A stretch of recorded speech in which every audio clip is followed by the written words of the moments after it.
Okay, so while people start to enter, I might begin introductions. So, good afternoon, everyone, and welcome to the Community Mental Health Drug and Alcohol Research Network's first webinar for 2023, highlights from the NGO Research Capacity Study.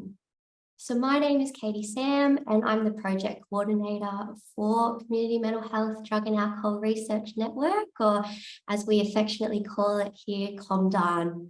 So I will begin today by acknowledging the traditional custodians of the lands of which we are all variously meeting. Today, I'm situated on the lands of the Gadigal people of the Eora Nation, and I pay my respects to their elders past, present, and emerging, and extend that respect and acknowledgement to any First Nations participants here today. So thank you very much for joining us here today. There's been really great interest in this webinar, and I hope everyone walks away with a better understanding of the sector's experience of barriers to research, and perhaps learn some steps to help mitigate these for the future. And I'll provide a bit of background if you are new here. So CMHDARN is a partnership project between Mental Health Coordinating Council, the Network of Alcohol and Other Drug Agencies, and the Mental Health Commission of New South Wales. And we were established to help broaden the involvement of the community mental health and alcohol and other drug sector in practice-based research, and promote the value of research and the use of research evidence in practice. And so if you're not already a member, I will pop in the chat how to freely join so that you can continue to hear about fantastically helpful events like the one we have today. So before I hand over the reins to the wonderful Robert Stirling and Emily Deans, I encourage you all to please use the Q&A or chat functions throughout the session, as Rob and Emily are really eager to answer all of your burning questions, so please don't be shy. We are due to finish at 2 o'clock today, and this webinar is being recorded if you're unable to stay for the whole session, or if you'd like to flick it over to your colleagues or people in your network. So I'm delighted now to introduce you to our fantastic presenters for today, Robert Stirling and Emily Deans. So Robert is the CEO for the Network of Alcohol and Other Drug Agencies, and his key areas to support NADA members' services are AOD and public health policy, advocacy, planning and funding, research and evaluation, performance and compliance, accreditation and quality improvement, governance and sector and workforce development. Robert has worked in the AOD sector for 15 years and holds qualifications in public health and community management. He is currently undertaking a doctorate exploring performance measurement of New South Wales non-government AOD treatment. And Emily Deans is the Research Strategy and Design Coordinator at Youth Solutions. And Emily works to ensure that Youth Solutions programs are informed by good practices, appropriately evaluated, and cater for the needs of young people in their region. So Emily leads Youth Solutions Qualitative Research Program and oversees the services academic advisory group, which has been established to connect not-for-profit community work with leading public health research professionals. And I'll leave it in the very capable hands of Robert and Emily now. Thank you. Great, thank you so much, Katie. We really appreciate the opportunity to present the results from the research capacity study. And thanks also to Emily to join us, who's been part of the steering committee and also a NADA member in a research role. And so really great to hear her perspectives as well as we move through today's agenda. So I would also like to acknowledge the traditional owners of the lands that we're all meeting on today. For me, the NADA office is situated on Gadigal land, part of the Eora Nation, and I'd also like to pay my respects to elders past, present and emerging, and to any Aboriginal and Torres Strait Islander people joining us here today, and acknowledge that this study was done across all the different lands across New South Wales. So what we're going to be covering today, we're going to talk about why we wanted to know what the research capacity of the NGO AOD sector was. We're going to talk about how we went about it, and then what did we find? Who participated? What is the research capacity of the sector? And Emily's going to talk about what are the barriers and enablers for participants from the study, and then what next. And we're hoping to cover that off in the first half an hour of the webinar, because we actually want to make it more interactive at the end to hear what your reflections of the results were and what are some of the barriers and enablers for you and your own organisation to undertake research. So I'd like to acknowledge that this was actually a partnership project between NADA, DACRIN and New South Wales Health. So many people know NADA. NADA is the Non-Government Alcohol and Other Drug Peak. And DACRIN is the New South Wales Drug and Alcohol Clinical Research and Improvement Network, which was at the time of this study started just an LHD research network, but is now broadened and hoping to expand its scope to NGO services as well. And the Ministry of Health was the funder, but they were also a key partner as part of this project. I'd also like to acknowledge that it was led by a steering committee. I won't go through everyone's name there, but I just wanted to do a shout out to Rosemary Miller, who led on the NGO Research Capacity Report that we're presenting the findings on today, and we'll add a link to the report in as well. And particularly to all the service providers and the people from non-government AOD services who participated and gave their time. So what did we want to know? Why did we want to know? Sorry. So building capacity across the health system is crucial for maintaining and improving the quality of care, the outcomes and experiences for people that are accessing our services. And NADA, MHCC and CMHDARN are committed to working with the non-government sector to build their capacity to ensure that the NGO sector is driving the research agenda and that they're also able to implement findings from research relevant to their services to improve the outcomes and experiences for people that access their services. And so what we specifically wanted to understand was what is the baseline research capacity of New South Wales non-government AOD services, and what are the barriers and motivators for conducting this research at NGO services. And we wanted to do that to inform our advocacy, but also to inform our sector and workforce development in this area. So how did we go about it? So participants were from staff working in the New South Wales AOD sector. So I mentioned before, it was both New South Wales NGOs as well as LHD. So we had 9 public LHDs participate, and 8 of those were DACRIN members. However, today we're only going to be reporting on the NGO data. But the LHD data with the NGO data is subject to a publication that's in development. So how we measured it. So we had a survey that consisted of demographic questions and most importantly, the research capacity and culture tool. So it's a validated tool, which was developed with allied health professionals in Australia, but is now being widely used in other areas of health. And so that's a 51 item scale that measures indicators of research capacity at the organisational, team and individual level. And participants rated those items on a scale of 1 to 10.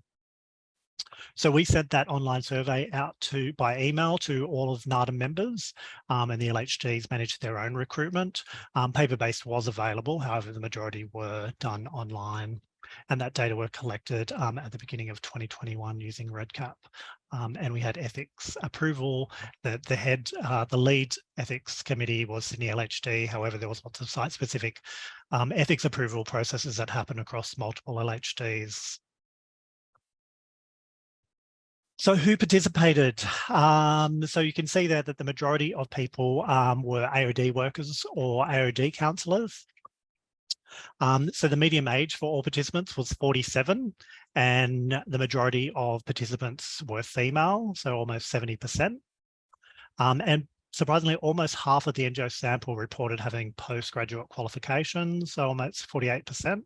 And over 50% of the people were employed by specialist AOD services, meaning that the remaining were from services whose primary purpose isn't drug and alcohol, but they provided drug and alcohol services as part of a larger service.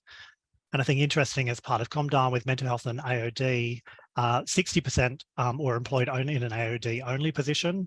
However, the other 40% were identified as being in a combined AOD and mental health role. And I think the other important thing was that 63% of participants were actually in frontline workers. So here's the overall view of research capacity. So a the scale is the larger the number, the more research capacity that an organisation has. So you can see here that the NGO sector has moderate research capacity. And you can see there that at an organisation level, participants view that their organisation had slightly more research capacity than their team, or what they saw themselves as having research capacity. And I think what's interesting is that there are 110 people who participated from NGO services. And I mean, I think we can safely assume that it's probably research capacity is probably not as high as this, particularly because the people that participated probably had an interest in research. And so that may have influenced the results as well. So we're very mindful of some of the limitations of the data as well. So what we're going to go through now is go through some of those particular items. I'm not going to go through every item in here because it will take too long, but we're going to go through the organizational level, the team level, and then the individual level. And what I'm going to do is just pick out where the successes are in terms of what's in the green, and then what are some of the challenges that the sector saw as where we rated low. I mean, you can see in the orange there where people were a pretty large proportion reported that they're unsure, which means that there's definitely some work to do to make sure that people are informed of what's happening within research within their own organisations. So in terms of what to celebrate, you can see that the majority of participants thought that promoting clinical practice based on evidence rated really highly. So we think that that is very positive, and that organisations encourage research activities relevant to practice, that the organisation ensures that planning is guided by evidence, and that senior managers have support for research. So I think we can celebrate those particular areas. Areas where we probably need to look at development. So we can see there that only 4 out of people graded lowly that the service has software programs for analysing research data, that they ensure that staff career pathways are available in research. And the last one, which many of you are probably familiar with, has funds, equipment or admin to support research activities within your organisation. So that was, as part of CMHDARN, that's the #1 thing that we hear from, certainly from our members, is around we don't have the resources to engage in research, because obviously most of the resources is focused on frontline service provision. And so you can see there in the orange where a pretty high proportion of people were unsure. And I think that that's also telling us something about areas that we need to do some work. So around access to external funding for research, has mechanisms to monitor research quality, and supports applications for research scholarships and degrees. So I'll move now into the team level. And I am very mindful that for some organisations, organisation and team, there's probably not too much different in a small NGO. So just being mindful of that as well. So we have a bit less to celebrate here as we move down, and that's also reflective, as I said, that people rated their organisational research capacity higher at the organisational level than it did at the team and individual level. And sorry, something that I should note is that we had 110 people start the survey. However, only 87% continued after the organisational level. So we did lose 13% of participants as we move through the survey instrument. So again, to celebrate that the team has team leaders that support research rated highly, and that planning is guided by evidence. So again, that's positive. However, you can see that the numbers aren't as high as they were in organisational level, but the numbers are lower when we look at where we need to do some work. Again, around funding and resources to support it. Team level planning for research development was another area we need to look at. Supporting applications for research scholarships and degrees, which was also in the organisational level, as with monitoring research quality. But interestingly, some things that might be easier within an organisation, like disseminates research results at research forums and seminars, was also quite low, highlighting that some services don't have the capacity for people to go externally to present on what they're finding in their organisation.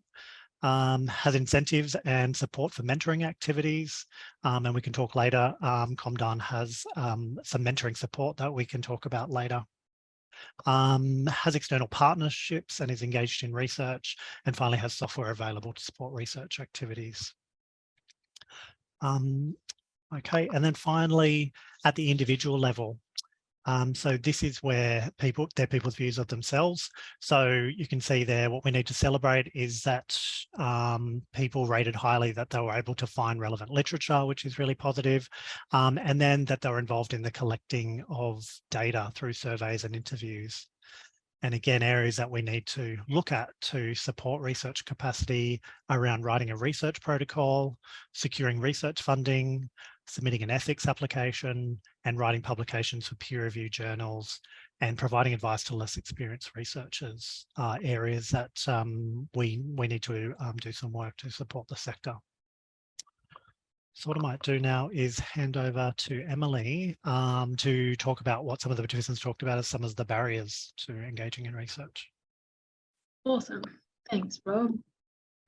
So as you can see from this radar graph, the three most common barriers to conducting research for NGO participants was the fact that, busy prioritising other roles, just didn't have that time for research, and a lack of funding. So I think we can all, appreciate that. Approximately 1/3 of the NGO sample also separately nominated a lack of suitable backfill, which is similar sorts of theming, access to equipment, as well as administrative support, and I guess just the software and skills that are needed to conduct research.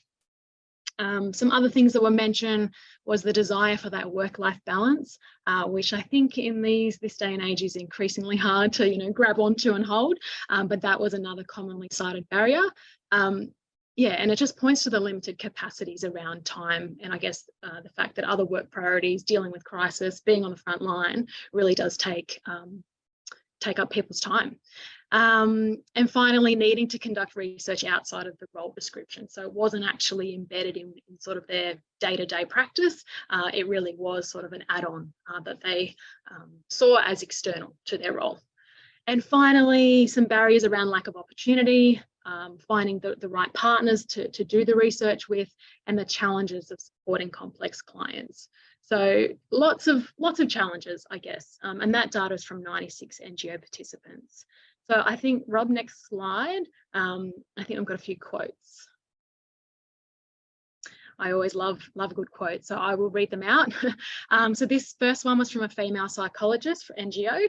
She says, everyday role requirements take a large proportion of time, and it is difficult to do this and research at the same time. Crisis management and staffing will often trump this as a priority, and so it should. Second quote is from an AOD counsellor, again, NGO sector.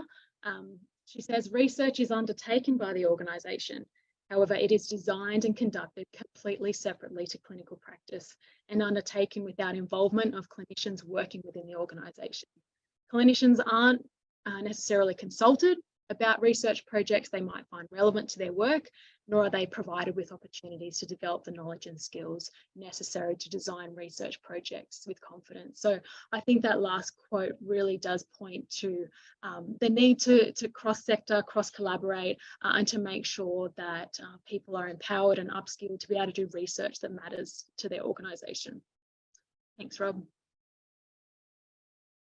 So it's not all gloom and doom. There were some positive things that came out of the motivators, I guess, for conducting research. First and foremost, that was around developing skills and researching a problem that needed changing. So I do think that there was a layer of, innovation and willingness to take on board problems, I guess, problem solving culture. Approximately 40% of NGO participants also nominated wanting to keep their brain stimulated, increase credibility, job satisfaction, and career advancement. Other motivators mentioned included being able to actually deliver better treatment to clients and being sure that their outcomes for clients were evidence-based and contributing to evidence-based practice across the AOD sector, as well as that quality improvement and strategies to enhance organisational effectiveness. So I think kudos to the NGO sector for really putting forward a really nice culture around wanting to actually create a safe space for clients, but then back it with research. And I think we've got a few quotes. So someone from senior management, the biggest motivator would be to evidence our outcomes for treatment for our residents, to ensure we're providing a high quality level of service that is backed by research and evidence.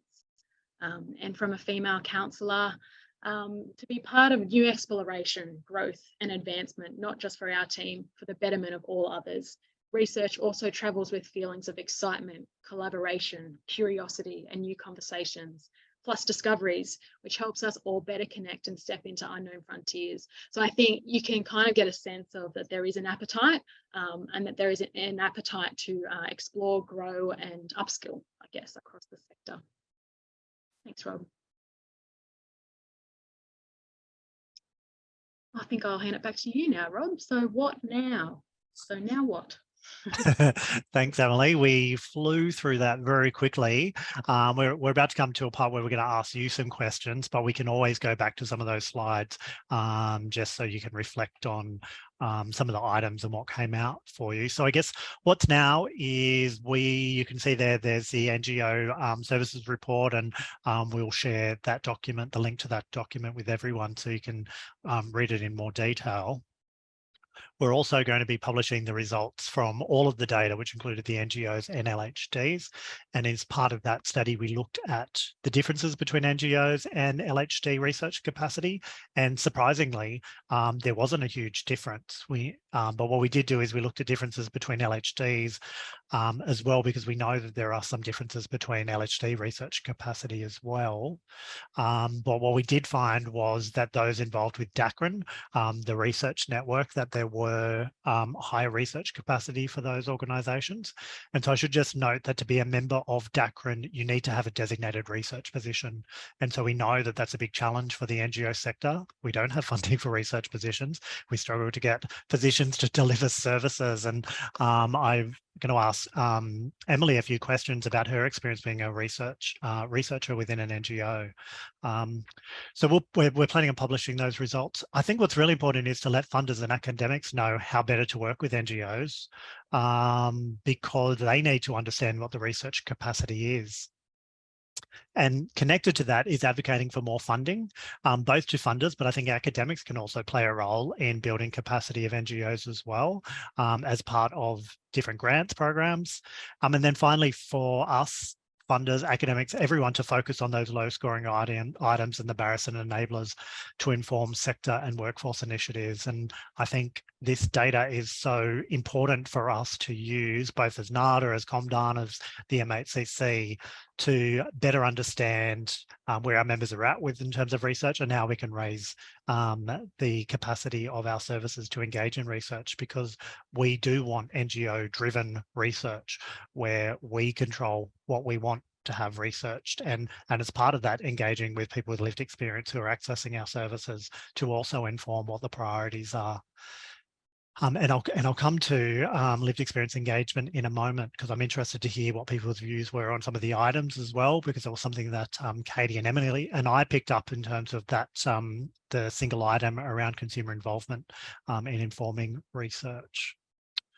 So that's what's next for us. There's actually a lot of work there as well. And I think what's really positive is the timing for the AOD sector, with the Special Commission of Inquiry into the drug ice and funding being invested into drug and alcohol services, that we have an opportunity to let the ministry know what we think are the priorities so that they can invest more in NGOs about research capacity.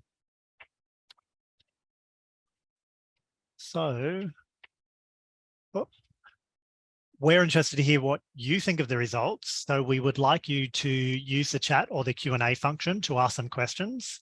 But Emily's and my details are there as well if you wanted to contact us offline.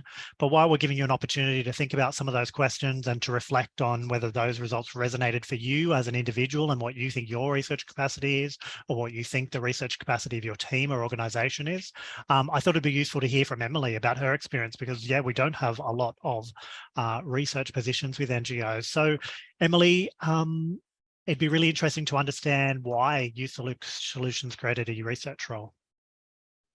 Yeah, thanks, Rob. I had to actually ask the team and ask my boss about that, because I sort of was the first one in the role. It was back in 2018, I believe.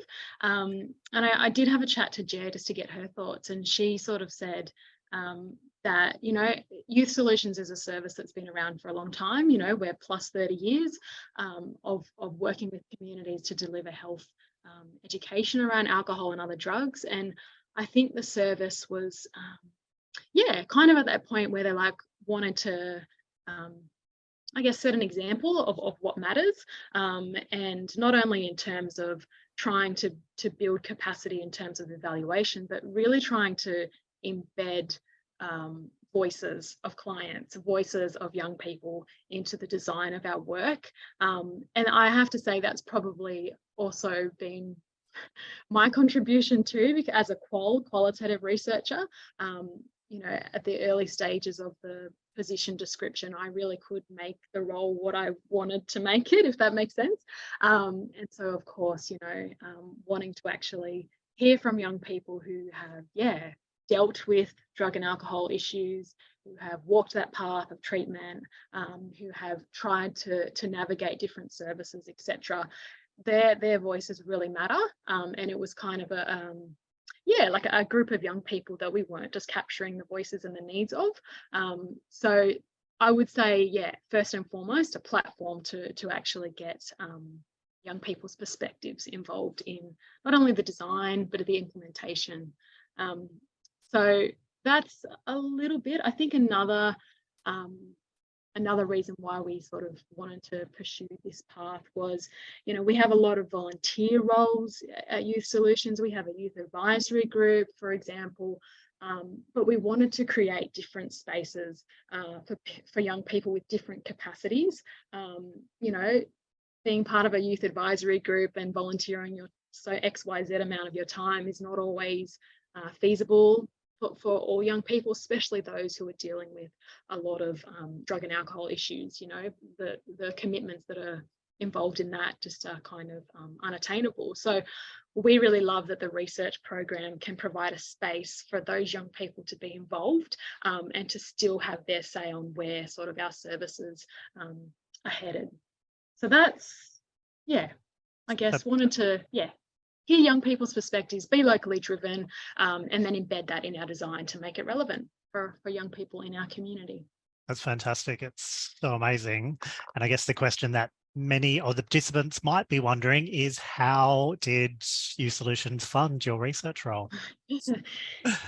Great question. So again, it was, well, first and foremost, so my role at Youth Solutions, as well as anything related to my role. So if you think about research, you think about, you know, the software that's used for analysis, you know, the recording devices that are used in focus groups, interviews, that kind of thing, access to journals, access to research, and then obviously paying a wage. So everything related to the research program at Youth Solutions is not core funded, and basically relies on the sourcing of grants. So we were really lucky, again, before my time, to get a NADA grant, I believe it was. And this, I don't even know when it was, maybe 2017, late 2017, which was able to start that conversation, I guess.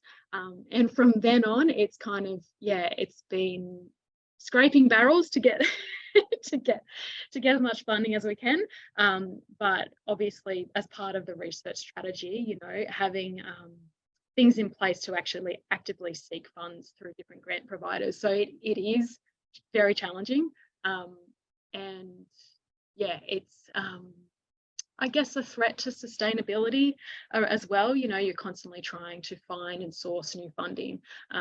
So yeah, very, very challenging, tricky, and I can, yeah, definitely relate to others who might, yeah, who obviously said that in our study, that is the biggest challenge, is actually resourcing these types of programs. Yeah, absolutely. And I think many NGOs are used to that situation of getting funding for a position and then trying to sustain that funding through one-off grants. I know is always a big challenge, both for service delivery and now we hear for research roles as well. So what, in your experience, since you've been working as a research person within Youth Solutions, what do you see as some of the challenges, but also some of the benefits? Yeah. Great questions. How about I start with the barriers, and then we'll bring it home on some good stuff. So barriers, I think, you know, really did have to start from scratch. So I definitely have done work in research institutions, and you know, I came from a university background where you kind of have those scaffolding in place to support you with the research. So what I mean by that is, you know, you have a stats person who sits over there, you know, you have a team of qualitative researchers. You might have a research officer or a research assistant. You know, you have access to journals. You have funding to be able to, you know, go to conferences and present your research, you know, all those sorts of things. So coming from that kind of environment and then stepping into a research role in an NGO, I was like, wow, I need to I need to build this up. There's nothing here really to the level at which a university would have, or a research institution that's already sort of well established. So first and foremost, I think, you know, that was challenging, you know, starting from scratch and trying to gain access to journal articles. And I'm sure there's different options now, because I know that there has been some growth in that area, but that was really done through adjunct positions with universities, really trying to collaborate with different academics. I have to shout out to every single academic or researcher who supported the research program at U Solutions, and not only in terms of giving their time, volunteering their time to support me and mentoring me, but providing sort of, strategic advice around, you know, where we should be going, because I don't think I could have done it without their support. So that was challenging, but very, very rewarding, trying to set that up. And then, yeah, obviously once you're able to set those sorts of collaborations and connections up, that makes things like ethics, getting through ethics a lot easier. It makes publishing a lot easier. You've got people in these spaces who can support you and build you up. You're able then to access journals, closed access journals. So yeah, it really does open the door to being able to do research better and easier, I guess. So yeah, I think, and I guess that points back to limited resources. That was one of the findings in the capacity building project. A flavour on that is, you know, the resourcing, which we talked about in terms of funding.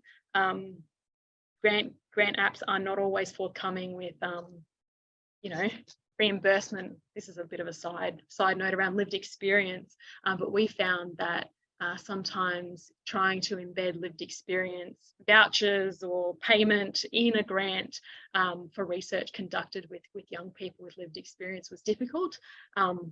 And I guess, again, for us to be eligible for those bigger pots of money, we then need to be connected with, you know, institutions. We need to be sort of lined up. So there are some barriers in the types of funding, I guess, that you can pull.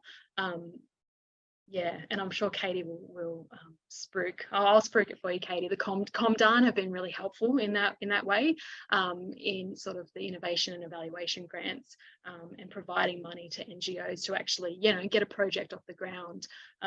So yeah, just a shout out to ComDARN as well. Yeah, so is that enough challenges? I think so, and I can see that Corin has made a comment about, did anyone express difficulties around accessing research material because they weren't linked to a university? And I think, yes, absolutely. And I think, yeah, just hearing your experience there, Emily, a lot of NGOs don't have that structural, the infrastructure around access to journals, funds to disseminate findings, time to write a journal article. I was interested in whether you've ever felt isolated as a challenge, as a, you know, lone researcher within an NGO, and how you remain connected. Yeah, absolutely. And yes, the answer would be yes. I remember one time we were able to get a bit of funding, and we had a research officer, Jason, come on board, and I was like, oh my gosh, you know, there's 2 people doing research now, you know, we have a little team. And it was really nice to have someone who had that kind of background and who was, you know, supporting the program. So yeah, it is isolating, and I think that points back to it's fundamental to be connected. It's fundamental to collaborate. You know, always learning from people who are further ahead in their careers, in their research careers, and you know, being brave to ask for their support, because it is hard to do. I know that everyone is time poor, and you know, I'm asking a lot of them to volunteer their expertise and their time to support the program, but I don't think it could be done. The program wouldn't have got so far without the support of academics and collaboration. And I think that's certainly been my experience working at NADA and wanting to engage with researchers. There is a lot of goodwill that we have relied on within the academic community of those universities. You learn very quickly which universities are collaborators and really want to work with NGOs, because they often are working on a shoestring in terms of the money that we're able to give to do things that would probably really, if you're putting in an NHMRC grant, would be, you know, hundreds of thousands, and we're not able to offer that. So yeah, totally understand that as well. So benefits, why is it important? What's been your experience of the benefits in having research, and as an organisation as well as yourself? Yeah, shout out to the not-for-profit sector, because I do think that not-for-profit organisations are very good at being innovative on small amounts of money, and they can actually do a lot of work with, you know, small funding. So I think, you know, just the what's the word?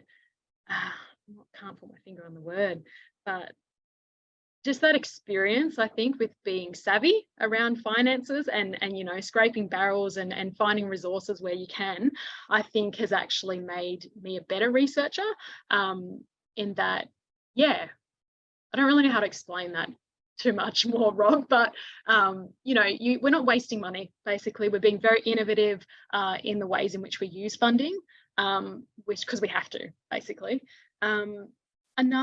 What's great as well, I do think that coming from a university and then coming back into the NGO, I just think the NGO sector is so connected with community, so connected with clients, and to be able to actually talk to the people in your community and get their voices back into sort of, you know, research, and publish their voices and get their stuff on the agenda, share their perspectives, I think is just so rewarding and powerful as well, I think.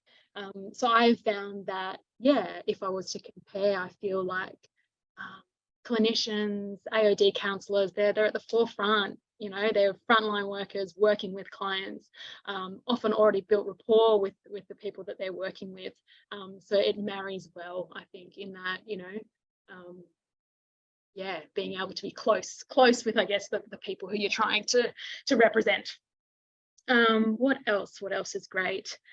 I think, and this points to the capacity building study as well, I think it has contributed to the culture around, you know, just innovation, creative thinking, and wanting to be better, you know, do as you do until you know better, then do better kind of thing. So I do think that there is an appetite, and I think once you're able to get your hands on a bit of funding and do some research, I think that has a flow-on effect of trying to motivate others in your team and in your sector to want to take that path. So there's a few off the top of my head, and I just I'll quickly point on one of the research studies too, which points back to kind of the whole reason why Youth Solutions set up a research program, in that we wanted to hear people's perspectives and embed their perspectives in the design of our work. I remember I was interviewing a parent who had their young person go through treatment, comorbid issues, so had mental health stuff going along with AOD, and she genuinely said to me, you know, this is the first time I've ever had my voice heard. This is the first time I've ever been able to actually share my perspective, and that it matters, and that it's powerful, and that someone's interested in it. So that's rewarding when you hear those sorts of stories, and then trying to faithfully relay what they speak to you and get it out there. So that's satisfying and rewarding. Job satisfaction, I guess. Yeah. Absolutely. And I think, you know, that also that trust that you have with community and with people with lived experience, I think NGOs have that connection, as you said earlier, and that's why we are so well positioned to engage in research that matters and gives voice to the people that need it most to inform what we should be doing and how we can do better. For sure. All right, well, let's put it, I know there's been some activity in the chat function I've been looking at. So Corin also asked, was there anything in the findings that surprised us? Emily, did you want to go first? Sure. I think I was encouraged by, the appetite and the innovation and the drive to actually take on big challenges, which I do think the NGO sector does well anyway. But I wasn't surprised by the barriers. I thought, this is pretty familiar in terms of what's coming out. I think, Yeah, I mean, same. I think for me, as I mentioned, I was surprised at the level of research capacity. So it was only moderate, like around 5, so kind of halfway on a scale of 1 to 10. I really expected it to be lower, and that's why I really, thought about why that could be, and I really think it could be influenced by the people who participated. I mean, I don't want to make generalizations, but I was surprised that it was moderate. I expected it to be lower, and that there were some outliers. I think some of the challenge with the NGO data was that we didn't know how many people from a particular NGO participated versus another. And so I think if we look back on how we did the survey again, I think one, we would have made sure if we asked if they're a ComDARN member, because we weren't able to identify if an NGO person was engaged with ComDARN. I think that was something that I've learned that we should have done. And the other thing was, because it was just NGO, we couldn't get that granularity of size of the NGO and what the differences might have been within our sample. So I think for me, it would have been really great to have been able to drill down into different types of organisations that were responding. So there's a question there, does NADA provide funding for research to NGOs? Well, we don't, but ComDARN has provided seeding grants, and Emily mentioned them before, and that was something when Emily was talking about. We've been doing these seeding grants when we've been able to do it through ComDARN, and yes, what you said about NGOs being able to do so much and so little. I mean, we've given out $10,000 seeding grants, and people have published in academic journals, and I think that really is amazing and goes to, one, the NGOs' capacity, to prioritise, but also the partnerships with research bodies as well. Corin's also asked, how do you determine and prioritise what you want to research in the organisation? Emily, did you want to talk from a provider level? Yeah, for sure. So very well connected with our program team, who are basically in the community, in schools, delivering workshops, and every single workshop that they go to, they will get stuff to bring back to us about, this young person said this, perhaps we should be looking at that. Or so it is really driven from, I think, the challenges and needs that are brought up in our everyday delivery. And I think that points to another benefit in that you're actually able, it's quite easy to come up with ideas to do research, because the young people in the community are actually feeding them to you every time you interact with them. So I would say that, our ideas and how we prioritize really does come from, I think, the community consultation that is inherent in the work that we do. Which is cool. Absolutely. I think, and so I can see that Ed has talked about the challenges that cross-service research comes with compared to single service research funding. And yes, collaboration is absolutely always harder, can be rewarding, but does add some complexity and time. I know in my experience, it definitely adds on time, whether you're doing the research on your own. But I think in response to Corin's question also about that it's ground up research and bringing clinicians along from the beginning, and better still develop research ideas that come from clinicians. Everyone has ownership over the research from development to implementation. And that was so much in the results of what we heard in the qualitative component of this research, was that they didn't want academics to be driving what's happening with the research, that it really needs to be coming from the ground, both from the clinicians and as Emily's also talking about, from community and from people who's accessing our services, and people in the front line are the most connected with people from lived experience to inform that research. On that point too, Rob, I think there's definitely been grants that we've been better positioned to receive because we have collaborated with different services.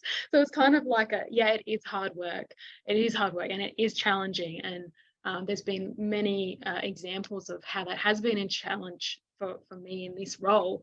But at the same time, that I think for us, it has been a sort of a priority of actually receiving some of that funding to actually have a few people in your court that you can build the research around. So totally, difficult, challenging, but when you find the right partners and the ones that actually want to build the capacity for your organisation to do the research that it needs to do, it can be very rewarding, I think.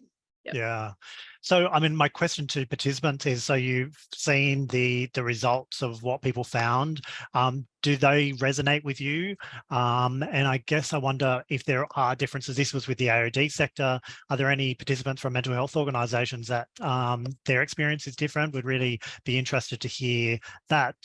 And I think the other thing I'd be interested to hear from people online today is if we were to get money from government to build research capacity within NGOs, what would make a difference in your organisation? What would be your priority if there was funding available to build research capacity within your organisation? So it'd be really great if people could write in the chat or the Q&A to let us know. You can see Katie's joining us. Emily, could I ask a cheeky question? Sure. So you were lucky enough to be one of the latest recipients of the CMHDARN Innovation Evaluation Grant. Yep. And we kind of specified around conducting co-production research. And there's such a push from our lived experience community to conduct this kind of research, the co-design and co-production. And how are you finding, I guess, with the particular barriers that are identified in the study, how you're navigating that in a co-production setting where time and resources get even more kind of stretched? Yeah. Thanks to CMHDARN for that amazing bucket of money. I think kind of what I was sort of probably didn't explain myself very well before, but kind of what I was trying to say before is that the funding that we received through CMHDARN did allow for us to actually build into the budget proper reimbursement for our lived experience participants. So I know that there are other grants that we've gone to, and that has actually been quite challenging to build that in.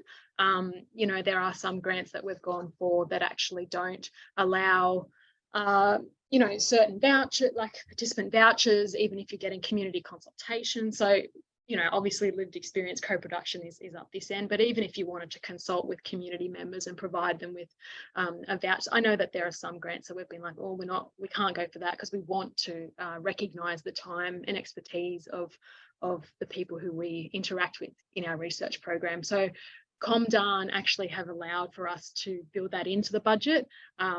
And it has been a really rewarding project, I think, in that, young people with lived experience are driving it.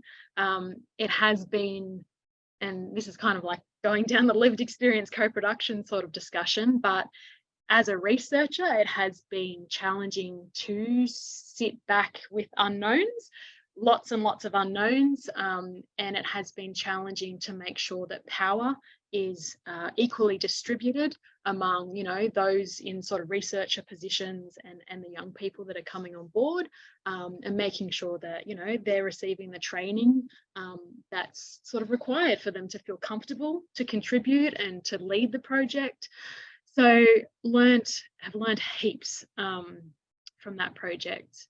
And I think, again, being very savvy with how we distribute the funds and where we prioritize, because compared to what some universities or bigger institutions might be able to get, where we are limited by, I guess, the funding that we do receive. Does that answer any of your questions, Katie? It does. And I guess with this push, and I guess there's such argument that it's too hard to do co-production and co-design.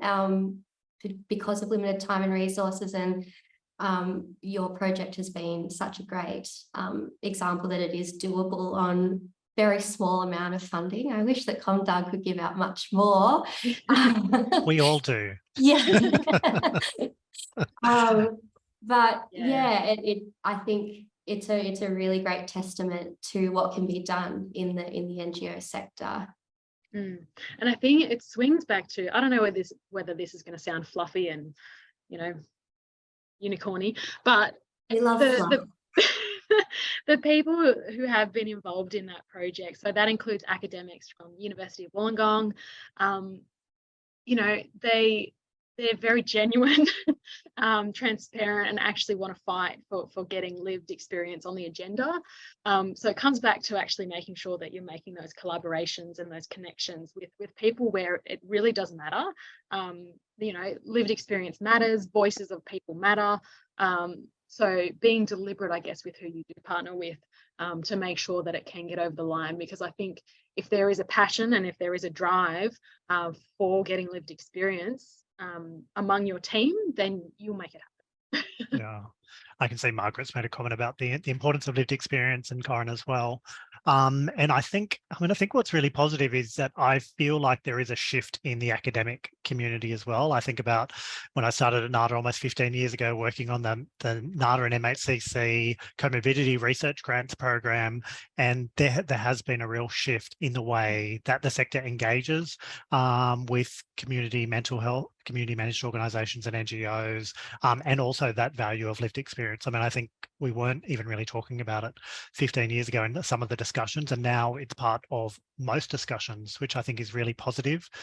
We're definitely not there yet, but there's definitely, I feel like there's a willingness and there's a culture change happening within the academic community as well, which I think is really positive. And I can see that Gren has written in there that he's stuck in from the mental health world, but it's not surprising how similar the experience of doing research in AOD NGOs is to mental health. So that's really interesting, and thanks to ComDARN. Katie, one of the items was around mentoring, and it was rated really low, and that, you know, just makes me think, what do NADA and MHCC and ComDARN need to do to promote it? Because there has been a mentoring program that ComDARN's run, and with the, you know, great partnership with the Matilda Centre. So were you surprised to see that? Yeah, I think it's this fantastic opportunity, which I feel is unfortunate isn't getting taken up as much as it could be, and it allows people that have very limited to no research confidence to be able to go in and collaborate and ask the questions of how do I conduct a literature review, how do I write a research proposal with early career researchers at the Matilda Centre at University of Sydney. And it is a freely available mentoring program to members of MHCC and NADA.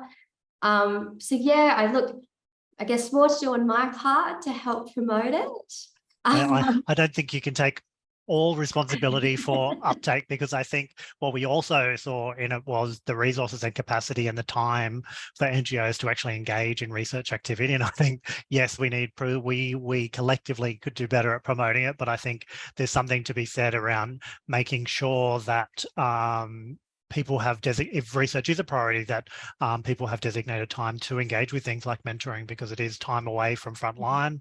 And so I think that's the other part of it as well, is around restructuring positions. And I know that's really challenging in a resource poor sector like the drug and alcohol and mental health NGO sectors. Absolutely, absolutely. And I think another great resource that ComDARN helps provide is the Research Ethics Consultation Committee too.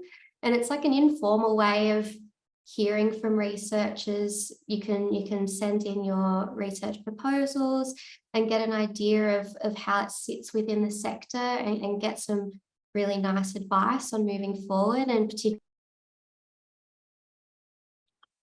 sorry, Katie, I think we've lost you. I might go to a question. Fiona's asked a really great question. So what advice would you give to a master's student stepping into the world of research, looking at the possibility of a doctorate in the future? How would one get their employer on board with coming along on a research journey with the demands of frontline work? It's such a great question, Fiona, and so challenging. I just finished a doctorate of public health at UNSW, and I was really fortunate. I wasn't in the CEO position at the time. I was in the deputy position, and my supervisor, the CEO at the time, and my board really backed it. And I think what really backed it was that the research that I was doing was so about the practices and the issues that were facing the NGO sector. And that's what got it along across the line, was how relevant the research that I was doing to, and the impact that it could have to our organisation and to the services that we represent. And I feel really fortunate. I feel like it's a professional doctorate program. I feel like more people should know about it. But I think that is a real challenge around, one, getting your employer on board to see the value of research. And I think for ComDARN and NADA and MHCC around creating those opportunities as well, I think there's a really big opportunity to have students doing their masters or doctorates to be placed within NGOs, because I think that place-based, or at least co-located, is really important to make it sure that research is embedded in practice and it is done in real world. Emily, what's your thoughts on that? Yeah, it's a great question. I think I'd agree, and I think when you are limited on, like, I'm just thinking about my role here, many a master's student or many a a HDR student who wants a placement day or a bit of experience in research has been very, very helpful for our overall program. So I think I'd agree with yourself, Robin, that it's an awesome opportunity, I think, to get a taste of what it's like to be doing research. But I think it's tricky, and how you show the value to, getting your employers on board. So I don't know. I don't actually know how to answer that question, because, it's very tricky.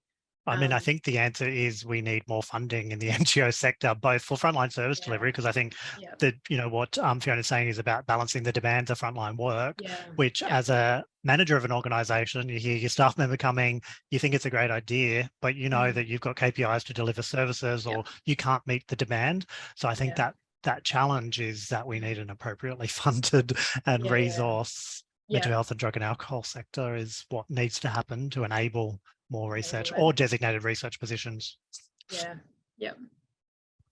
Great question.